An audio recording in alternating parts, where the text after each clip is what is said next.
Ma'am अगर entrepreneurship की बात करें तो क्या क्या ये समझती नहीं है कि जिस यूनिवर्सिटी फैसलाबाद में भी कोई ऐसा अदारा कैसा सेटअप स्टार्ट होना चाहिए जहाँ पर स्टूडेंट्स जब वो डिग्री लेके निकलते हैं तो उनको वहाँ पर कोई गाइड करने वाला हो, उनको बता सके कि आप जो है आपकी जो डिग्री है इसकी ये वर्थ है, इसको ऐसे यूटिलाइज़ किया जा सकता है। देखिए, आप जो बात करें ना, ये थोड़ी सी ट्विस्ट हो गई है। एंटरप्रेन्योरशिप वाली चीज़ें जो हैं वो हमारा एक इस वक्त एस्टेब्लिश्ड है office, that is called big business incubation centre. तो जिन बच्चों ने बिजनेस से रिलेटेड अर्निंग करनी है वो वहाँ मौजूद हैं। जो दूसरी बात आप करें ना कि उन्हें बताया जाए कि आपकी डिग्री और उसकी वर्थ क्या है, वो है कैरियर काउंसलिंग। उसका भी ऑफिस मौजूद है जिसमें हम उन्हें बताया जाता है कि आपने ये जो तालीम हासिल की है इसके करने के बाद आप कहाँ कहाँ अप्लाई कर सकते हैं, क्या है। लेकिन इससे भी पहले जो है ना, वो आपको जो ज़्यादा ज़रूरी है वो है कि जिस टाइम बच्चा एडमिशन लेने आए उस टाइम उसके लिए काउंसलिंग ऑफिस होना चाहिए, ताकि आप बच्चे को बता सकें कि आपने वो जो हमसाए से पूछ के आए हैं, बड़े भाई से, अब उसको पता हो कि उसका एप्टीट्यूड क्या है, वो किस डिपार्टमेंट में, शोबे में जाके आगे पढ़ना चाह रहा है और क्यों करना चाह रहा है। अगर अभी भी देखें, मैं चूँकि मुख्तलिफ एडमिशन ऑफिस को डील कर चुकी हूँ, जिस टाइम बच्चे आते हैं तो वो आप उनसे पूछें, हाँ जी मैंने फ़लान डिग्री में दाखिला लेना, क्यों लेना है, क्यों लेना है, क्योंकि जी मुझे बड़े भाई ने कहा है, क्योंकि मुझे मेरे वालिद साहब कह रहे हैं, या मैंने किसी से सुना है।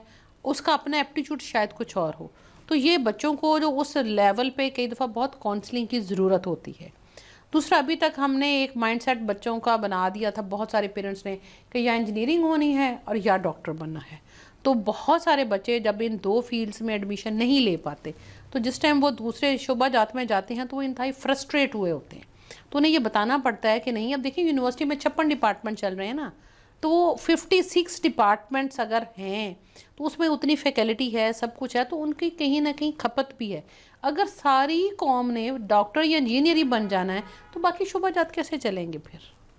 मैम आज अगर देखा जाए तो तालिब इल्म आजकल जो है वो बुक्स का जो की तरफ जो रुझान है उनका वो कम हो गया है। उनके वो चाहते हैं कि कोई ना कोई, या तो उनके पास हैंडआउट्स आ जाएं या नोट्स आ जाएं, या फिर उनके पास से कोई नेट से कोई बना बनाया मटेरियल, रेडीमेड मटेरियल मिल जाए जिससे वो प्रिपरेशन करके वो जो है अपना जो मिड टर्म या एंड टर्म जो दे सके।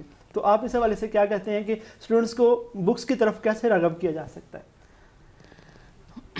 देखिए, एक चीज़ तो यह है कि मैं इस चीज़ के बिल्कुल भी मुखालिफ नहीं हूँ कि बच्चे नेट से ना पढ़ें या वो मोबाइल पे ना पढ़ें, क्योंकि अगर ये पिछले 1.5 साल जो कोविड की सूरत हाल रही है, हम अगर सिर्फ उसी टिपिकल अपने ट्रेडिशनल स्टाइल पे रहते तो शायद हम अपना तालीमी निज़ाम चला ही ना पाते।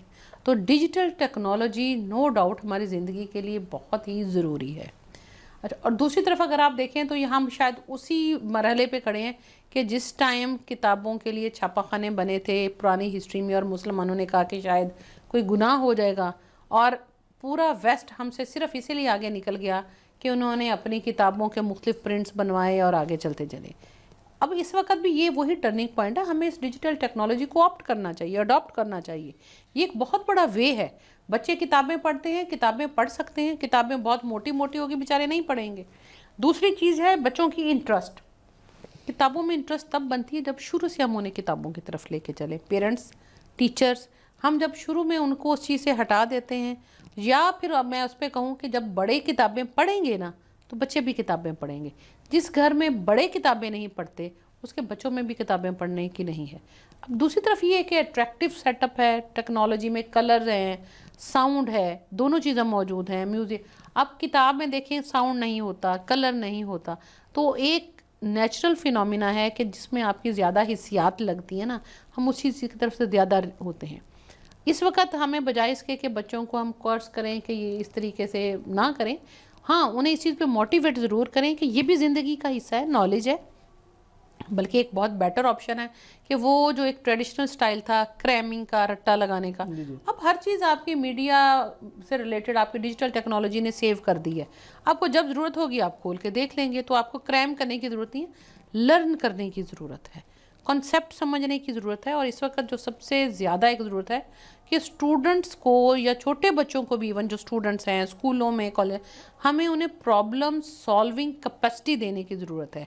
उनमें ये जो है ना, अब एक स्किल होनी चाहिए कि वो सिचुएशन को वो हैंडल कर सकें और हैंडल करके उसका नया प्रॉब्लम सॉल्व कर सके। अगर हम देखें कि स्टूडेंट्स हम पहले जो स्टूडेंट्स पढ़ते थे वो एनुअल सिस्टम के थ्रू पढ़ते थे, लेकिन आजकल जो तालिब इल्म है वो मतलब मीन के सेमेस्टर सिस्टम, उसमें डिवीजन हो जाती है मिड टर्म और एंड टर्म की। आप क्या समझते हैं कि किस में जो है ज़्यादा लर्निंग होती है, एनुअल सिस्टम में या जो है सेमेस्टर सिस्टम में? देखिए, लर्निंग दोनों तरह मौजूद है। मैंने अपना through out BS semester system में 92-91 से शुरू करके किया था। उस वक्त कहीं पे भी सेमेस्टर सिस्टम नहीं था, 1-2 इदारों में था, हम पढ़ते थे। क्या हम बच्चे को स्किल्स सिखाना चाह रहे हैं या हम बच्चे को चाह रहे हैं कि जो हमने उसको सिलेबस दिया वो उसका रट्टा लगाए? हम ये चाह रहे हैं कि वो पढ़ने के बाद उसको पता चले कि ये नॉलेज है, okay you have learn this, और हाउ टू डू। ये जो हाउ टू डू वाली चीज़ है ना, ये बच्चे को इस वक्त सिखाने की ज़रूरत है। हाँ, आप देखें, हम यहाँ तक पहुँचते पहुँचते कोई 16, 17, 18 कितने सालों की लर्निंग होती है। आपको मैथ सॉल्व करना सिखाया जाता है, रट्टा लगाना नहीं सिखाया जाता। आपको इलेक्ट्रिसिटी के कनेक्शन जोड़ने सिखाए जाते हैं। इवन सादा, मुझे याद है बच्चियों को जिस तरह होम इकोनॉमिक्स में थी, धागा डाल के और कढ़ाई करना सिखाई जाती है। तो ये कहना कि उससे हर चीज़ का इम्पैक्ट अपना है, दुनिया जब तरक्की कर रही हो तो नए मोड सीखने की ज़रूरत होती है, सीखने चाहिए, और ये ज़रूरी है कि हम सीखें और आगे बढ़ें। और अपने बच्चे अगर हमारे उस लाइन में जाके ज़्यादा हो रहे हैं तो हम उन्हें क्यों पीछे ले जाना चाह रहे हैं?